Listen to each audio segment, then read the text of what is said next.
Halo Sobat Spoiler, bagaimana kabarnya? Tentunya Millers doakan baik-baik saja. Jumpa lagi di channel Sektor Spoiler. Pada video kali ini, Millers akan bahas kelanjutan cerita dari Donghua series Stellar Transformation Season 6 episode 14. Seperti biasa, Millers mau ingatkan lagi bagi Sobat Spoiler, karena video ini mengandung spoiler, Mimin sarankan untuk tonton dulu episode-episode sebelumnya, biar ngerti jalan ceritanya. Tapi buat Sobat Spoiler yang gak sabar dan udah siap dengerin kelanjutan ceritanya, langsung saja kita gas ke ceritanya. Di episode sebelumnya, dengan semangat membara, Chin Yu bersama Duan Muyu, Ku Yin Ho, dan Shen Tufan mencoba menaklukkan tangga penuh tekanan spasial itu. Satu persatu tumbang sebelum mencapai puncak, meninggalkan Chin Yu sebagai harapan terakhir. Ia berhasil mencapai langkah ke-97, jauh lebih jauh dari siapapun sebelumnya, meskipun akhirnya tubuhnya runtuh oleh tekanan yang luar biasa. Di sisi lain, Zhou Xian dengan mudah mendapat perlakuan istimewa dan sebuah harta karun spiritual dari Dewa Langit Xiao Yao, membuat Chin Yu dan kawan-kawannya merenungi arti keadilan dan kegigihan. Kekalahan tak membuat Chin Yu menyerah. Terinspirasi oleh pemuda misterius yang terus mencoba menaiki tangga meski gagal berulang kali, Chin Yu kembali menantang batas dirinya. Hari demi hari ia bertahan di langkah ke-97, memperdalam pemahaman terhadap hukum tata ruang dan mengasah kendali atas energi spasialnya. Setelah setengah tahun penuh perjuangan dan penderitaan, Chin Yu akhirnya berhasil menaklukkan langkah ke-99. Ia menjadi satu-satunya yang berhasil mendaki puncak tangga itu tanpa menjadi God King. Hingga seorang utusan datang untuk menyampaikan pesan. Melihat tekad dan kesungguhan Chin Yu, Dewa Langit Xiao Yao mengundangnya memasuki aula Xiao Yao. Di dalam taman suci istana, Chin Yu bertemu langsung dengan salah satu dewa surgawi tertinggi, Dewa Langit Xiao Yao. Dalam pertemuan sakral itu, mereka berdiskusi tentang pencapaian Chin Yu serta potensi luar biasa saudara-saudaranya. Sebagai penghargaan atas keberaniannya, Chin Yu dianugerahi labu mata air giok, harta karun jiwa asal yang langka. Ia pun keluar dari istana membawa bukti pengakuan ilahi di tangannya. Saat Chin Yu mengumumkan bahwa ia telah memperoleh harta karun jiwa asal Dewa Langit Xiao Yao, semua mata langsung tertuju padanya, disertai kekaguman dan pujian yang mengalir deras. Namun, di balik kemeriahan itu, Zhou Xian merasa tersaingi dan tertekan karena pamornya kalah jauh dari Chin Yu yang mencapai segalanya dengan kekuatan sendiri. Sementara dirinya hanya bergantung pada koneksi dengan Dewa Langit Xiao Yao. Dengan senyum palsu, Zhou Xian mencoba mendekati Chin Yu untuk mencari celah, berharap rival kuat itu segera pergi agar ia bisa leluasa mencari Dewa Langit Piao Yu. Namun rencananya gagal total, karena justru Chin Yu mengungkapkan kepada semua orang bahwa sosok surgawi ketiga itu berada di antara ribuan pulau di sekitar Istana Laut Gunung. Informasi mengejutkan itu membuat semua orang bergegas meninggalkan Pulau Levitasi untuk mencari petunjuk, termasuk Zhou Xian yang terpaksa ikut meski dengan perasaan campur aduk. Di episode selanjutnya, Chin Yu dan ketiga sahabatnya, Duan Muyu, Ku Yin Ho, dan Shen Tufan juga memutuskan untuk memulai pencarian. Awalnya mereka bersama, namun karena luasnya area pencarian, akhirnya mereka pun berpencar. Waktu berlalu, 3 tahun pun terlewat. Para pencari telah menjelajah ribuan pulau berkali-kali, namun tidak ada satupun yang berhasil menemukan jejak Dewa Langit Piao Yu. Atau mungkin saja seseorang telah menemukannya, namun memilih untuk menyembunyikannya. Suatu hari, di tepi sungai yang jernih dan dikelilingi bunga-bunga liar yang bermekaran, Chin Yu duduk termenung.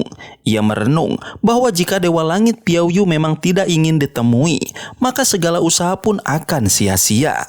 Dalam ketenangan itu, ia berbaring di atas padang rumput hijau, menikmati angin yang lembut. Tiba-tiba, Duan Muyu muncul dan bergabung dengannya. Mereka mulai mengobrol santai, lalu berbagi anggur dan cerita. Hari-hari pun berlalu tanpa terasa.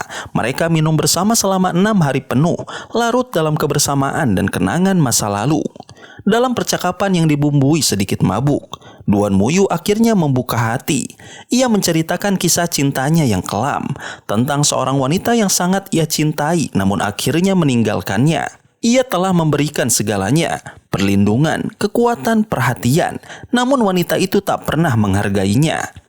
Ketika wanita itu akhirnya menyesal dan kembali mencarinya, Duan Muyu sudah tak sanggup lagi mencintai. Hatinya telah hancur dan tak bisa diperbaiki. Qin Yu mendengarkan kisah itu dengan seksama, merasa prihatin sekaligus bersyukur karena kekasihnya, Li Er, sangat berbeda dari wanita yang telah menyakiti Duan Muyu. Setelah beberapa waktu, mereka pun berpisah untuk melanjutkan pencarian masing-masing. Hubungan mereka kini jauh lebih dalam. Ketika seseorang bersedia membuka luka hatinya kepada orang lain, berarti kepercayaan di antara mereka telah terbangun dengan kuat. Waktu terus mengalir, 2 tahun lagi berlalu. Meski tak ada tanda-tanda keberhasilan, para pencari tidak menyerah. Qin Yu sendiri terus menjelajahi pulau demi pulau, menebarkan energi spasial untuk mendeteksi kehadiran siapapun yang mencurigakan. Suatu hari, saat berjalan di hutan, ia mendeteksi keberadaan seseorang yang tiba-tiba muncul lewat teleportasi. Qin Yu segera waspada. Orang yang bisa melakukan teleportasi pastilah bukan sembarangan orang. Mungkin saja inilah dia, sosok legendaris yang dicari. Langkahnya dibuat santai, namun hatinya berdebar. Sosok yang mendekat itu adalah seorang pria muda dengan penampilan luar biasa. Rambut perak panjang, mata berwarna perak, dan 3 tanduk hitam di belakang kepalanya. Ia memancarkan aura dingin namun memiliki senyum yang hangat. Tanpa basa-basi, pemuda itu mengaku datang membawa 3 hadiah atas perintah tuannya, sebagai bentuk selamat atas pernikahan Qin Yu yang akan datang. Di udara, muncul 3 benda misterius, sebuah manik merah yang bersinar, sebilah pisau hitam berkilau merah, dan sebuah gaun indah berpendar cahaya ungu. Qin Yu menatap ketiganya dengan campuran takjub dan harapan. Apakah ini pertanda bahwa pencariannya akhirnya membuahkan hasil? Di tengah keheningan langit, Qin Yu berdiri memandangi 3 benda yang baru saja diterimanya. Aura luar biasa yang menyelimuti ketiganya segera memicu reaksi dalam energi spasial miliknya. Tanpa ragu, ia mengenali aura khas dari harta karun jiwa asal, sebuah jenis pusaka yang keberadaannya hampir mustahil ditemukan. Nafasnya tertahan sejenak, detak jantungnya melambat, diselimuti rasa tak percaya. 3 buah harta karun jiwa asal sekaligus. Qin Yu merasa pikirannya diliputi pertanyaan. Hadiah ini dikirim oleh seseorang pemuda misterius bermata perak dan berambut perak, yang mengaku hanya sebagai utusan dari tuannya. Anehnya, pria itu mengatakan bahwa hadiah ini sebagai ucapan selamat atas pernikahan Qin Yu yang bahkan belum terjadi. Siapakah sosok kuat di balik semua ini? Mengapa dia begitu yakin akan kemenangan Qin Yu dalam pencarian pengantin? Benda pertama adalah sebuah mutiara merah yang disebut mutiara spiritual asap api. Mutiara ini, kata utusan itu, adalah hadiah untuk anak Qin Yu di masa depan. Sebuah pemberian yang bahkan melampaui imajinasi, sebab Qin Yu pun menikah saja belum. Benda kedua adalah senjata, pedang tempur hitam yang berkilau dengan cahaya merah darah, pisau bulu kasa. Meskipun Qin Yu sendiri tidak memerlukannya, senjata ini bisa digunakan oleh calon istrinya atau anggota keluarga lain yang ia percayai. Yang terakhir adalah pakaian luar biasa, sebuah gaun mewah bernama gaun hujan ungu. Gaun ini dibuat khusus oleh sang tuan misterius untuk dipakai oleh istri Qin Yu pada hari pernikahan mereka. Keampuhannya bahkan mampu melindungi pemakainya dari hampir semua ancaman di alam ilahi. Qin Yu hanya bisa berdiri terdiam, diliputi oleh rasa takjub sekaligus cemas. Siapa yang bisa memberinya 3 harta karun jiwa asal ini? Harta yang bahkan God King sekalipun akan perebutkan dengan penuh darah dan kehancuran. Pemuda bermata perak itu menolak memberitahu nama tuannya. Ia hanya berkata, ketika kekuatanmu cukup, kamu akan tahu sendiri siapa dia dan apa hubungannya denganmu.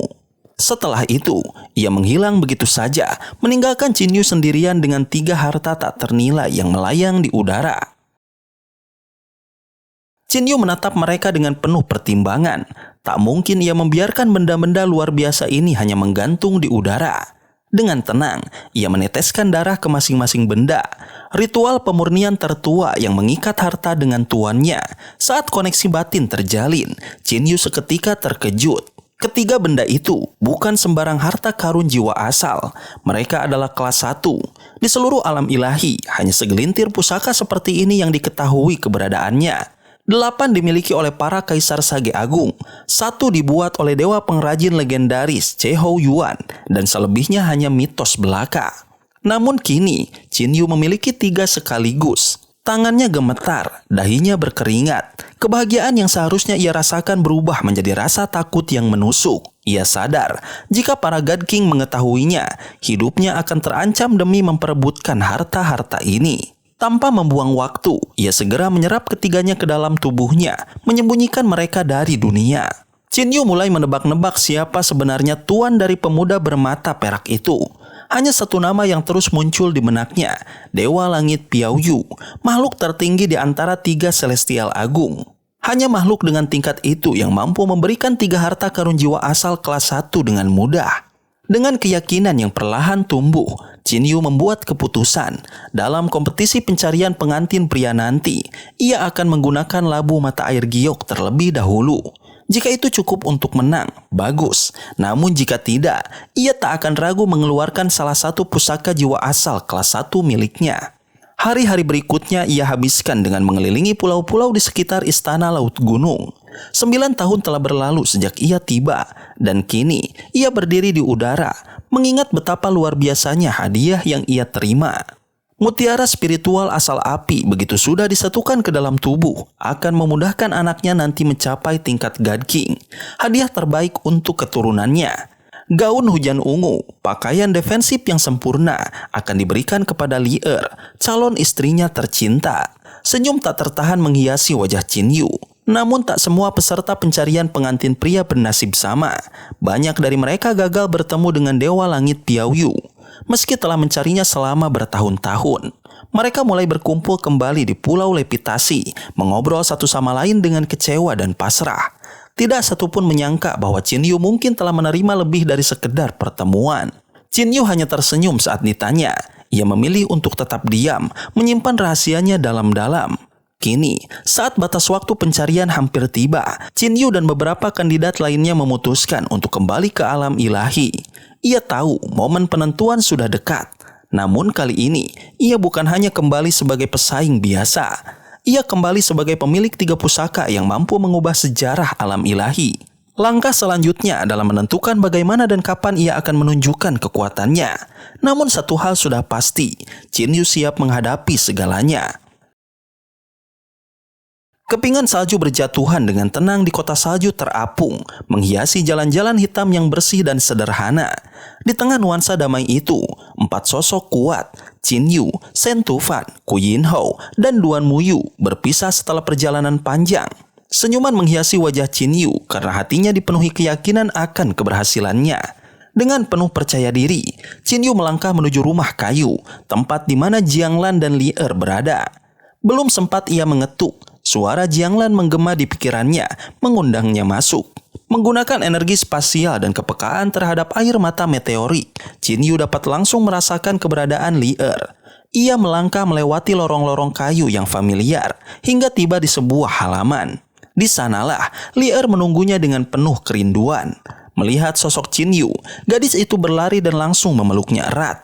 Mereka larut dalam kebahagiaan yang telah lama dirindukan. Tak lama, Jianglan muncul dan menyaksikan kebersamaan keduanya dengan senyum puas. Mendapati tatapan sang paman, Li sedikit malu dan melepaskan pelukannya, meski tangan mereka tetap saling menggenggam erat. Jianglan bertanya pada Qin Yu tentang peluangnya dalam pencarian calon menantu untuk putri Kaisar Sage Utara. Dengan penuh keyakinan, Qin Yu menjawab bahwa tempat kandidat pertama sudah pasti menjadi miliknya. Jianglan menggodanya, seolah ragu akan kepercayaan diri itu. Namun akhirnya tersenyum lega setelah mendengar kepastian Qin Yu.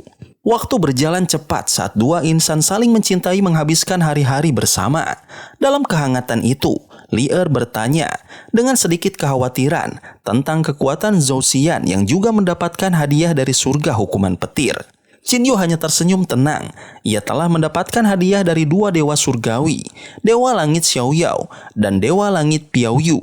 Itu adalah keunggulan yang tak bisa diremehkan.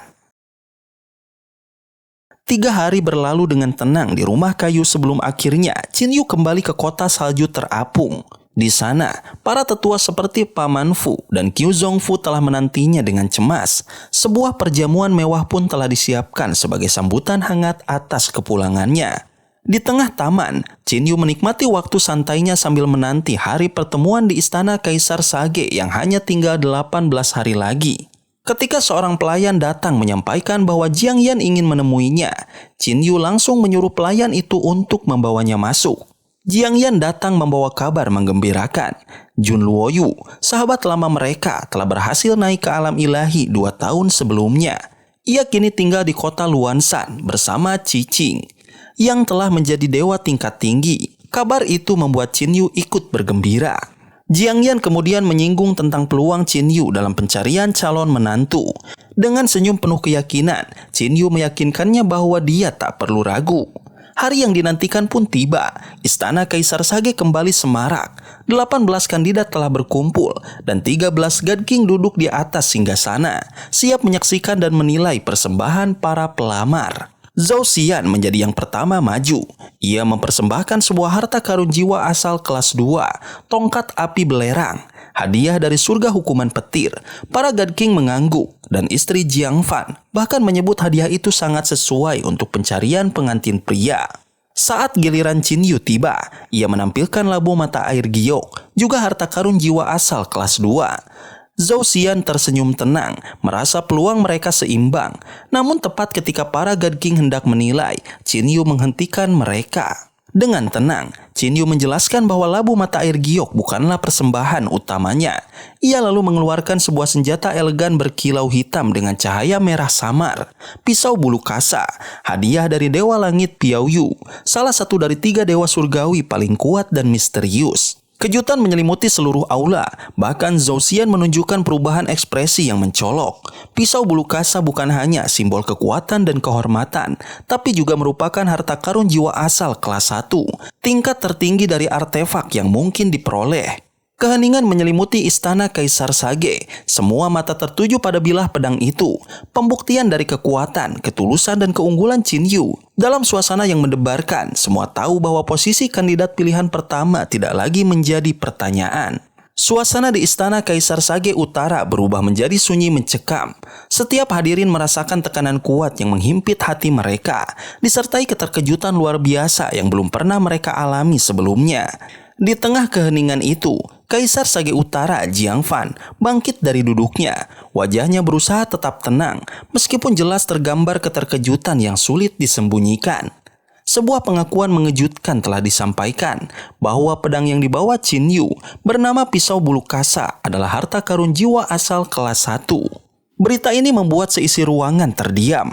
Di alam ilahi, harta karun jiwa asal kelas 1 adalah benda yang luar biasa langka. Totalnya hanya belasan, sementara jumlah God King, makhluk setingkat dewa, lebih dari 30. Mayoritas dari mereka bahkan belum memiliki harta semacam itu. Maka, kehadiran satu lagi harta karun jiwa asal kelas 1 bukan hanya mengejutkan, tetapi juga mengancam keseimbangan kekuatan yang telah lama terjaga. Salah satu yang langsung menanggapi dengan sinis adalah Ratu Iblis Darah, Yucha. Dengan gaya menggoda yang khas, ia mempertanyakan niat tulus Qin Yu, menyindir bahwa tindakan menyerahkan harta sebesar itu demi menikahi putri Kaisar Sage tampak berlebihan. Terlebih lagi hasil pencarian jodoh ini belum tentu memihak Qin Yu. Namun, Qin Yu tetap tenang. Ia menjawab dengan penuh keyakinan bahwa niatnya tulus, bahwa cintanya pada Jiang Li, sang putri, adalah alasan utama. Bahkan jika harus mengorbankan harta berharga itu demi cintanya, ia tidak ragu sedikit pun. Kata-katanya menciptakan keheningan baru, namun kali ini dipenuhi kekaguman. Seketika, Jiang Fan berdiri dan memuji sikap Qin Yu. Ia terlihat terharu dan tersenyum lebar, seolah telah melihat menantu idaman berdiri di hadapannya. Tetapi tidak semua menyambut hal ini dengan ikhlas. Banyak God King yang diam-diam merasa resah. Bila pihak Jiang Fan mendapatkan 2 harta karun jiwa asal kelas 1, maka dominasi mereka akan bertambah, merusak keseimbangan yang telah bertahan lama. Ketegangan meningkat saat Zhou Xian, salah satu kandidat utama lainnya, angkat bicara. Ia menyuarakan keraguan atas klaim Qin Yu. Baginya, tak masuk akal jika seseorang seperti Qin Yu memperoleh harta seberharga itu dengan begitu mudah. Ia pun menuntut agar pedang tersebut diperiksa kebenarannya. Jiang Fan menyetujui. Pisau bulu kasa kemudian diserahkan kepadanya untuk diperiksa. Saat darahnya menyatu dengan pedang itu, seberkas cahaya muncul, menandakan pengakuan spiritual dari senjata itu terhadap pemiliknya.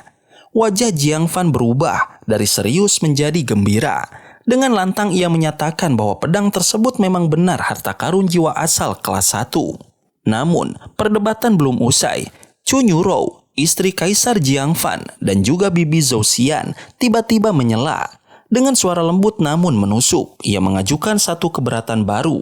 Dari mana bisa dipastikan bahwa pedang itu benar-benar dianugerahkan oleh Dewa Langit Piaoyu, makhluk surgawi yang sangat dihormati. Qin Yu terdiam, ia tidak memiliki bukti konkret. Tidak ada saksi, tidak ada catatan pertemuan. Keheningan itu dimanfaatkan Zhou Xian untuk kembali menyerang. Ia mengusulkan bahwa kemungkinan besar pedang itu bukanlah pemberian makhluk surgawi, melainkan hasil buatan Chehou Yuan, dewa pengrajin yang juga dikenal sebagai tuan dari kuil tempat Qin Yu sekarang menjadi pemimpin. Saat keadaan menjadi semakin pelik, Asura God King, makhluk terkuat di alam ilahi, akhirnya angkat bicara. Dengan suara dingin dan tajam, ia menantang Zhou Xian jika memang memiliki harta karun jiwa asal kelas 1, apakah ia rela menukarnya demi Jiang Li? Pertanyaan itu membungkam Zhou Xian, bahkan Chu Nyurou pun terdiam setelah dipermalukan secara terbuka oleh God King paling ditakuti itu. Namun, belum semua puas. Zhou Huo, Kaisar Sage dari Barat Laut, menambahkan keraguan. Ia mengingatkan bahwa keadilan pencarian jodoh ini bisa dipertanyakan jika asal-usul hadiah Qin Yu tidak dapat diverifikasi. Menanggapi situasi tersebut, Qin Yu mengajukan usulan yang tak terduga. Ia menyerahkan penilaian akhir kepada ke-13 God King yang hadir. Jika mereka percaya padanya, maka ia akan dinobatkan sebagai kandidat utama. Jika tidak, maka ia akan mundur dan menyerahkan kemenangan kepada Zhou Xian. God Kings bersiap untuk memberikan suara. Ratu Iblis Darah menjadi yang pertama, dan dengan senyum menggoda ia menyatakan dukungan pada Zhou Xian, bukan karena yakin pada Zhou Xian, melainkan karena ia tidak ingin pedang itu jatuh ke tangan Kaisar Sage Utara. Namun sebelum pemungutan suara benar-benar berlangsung, sesuatu yang mengejutkan terjadi. Seluruh ruangan terasa bergetar oleh energi ilahi yang luar biasa. Dalam sekejap, seluruh God King yang hadir menerima transmisi langsung. Sebuah pesan suara ilahi dari Dewa Langit Piaoyu sendiri. Ia mengonfirmasi bahwa pisau bulu kasa memang pemberiannya kepada Qin Yu. Mendengar pesan tersebut, wajah Jiangfan berseri-seri. Tanpa ragu, ia menyatakan Qin Yu sebagai pemenang mutlak, kandidat pertama yang terpilih dalam pencarian jodoh untuk putrinya Jiang Li.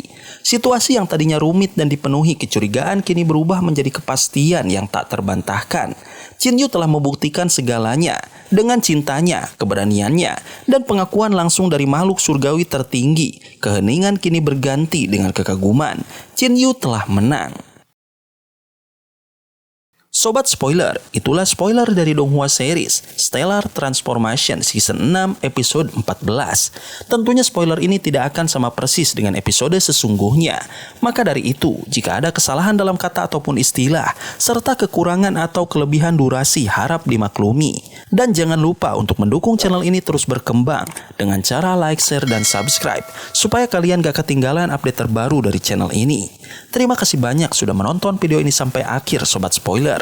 Kritik dan saran positifnya silahkan di komentar. Sampai ketemu lagi di video berikutnya. Tetap semangat dan sampai jumpa.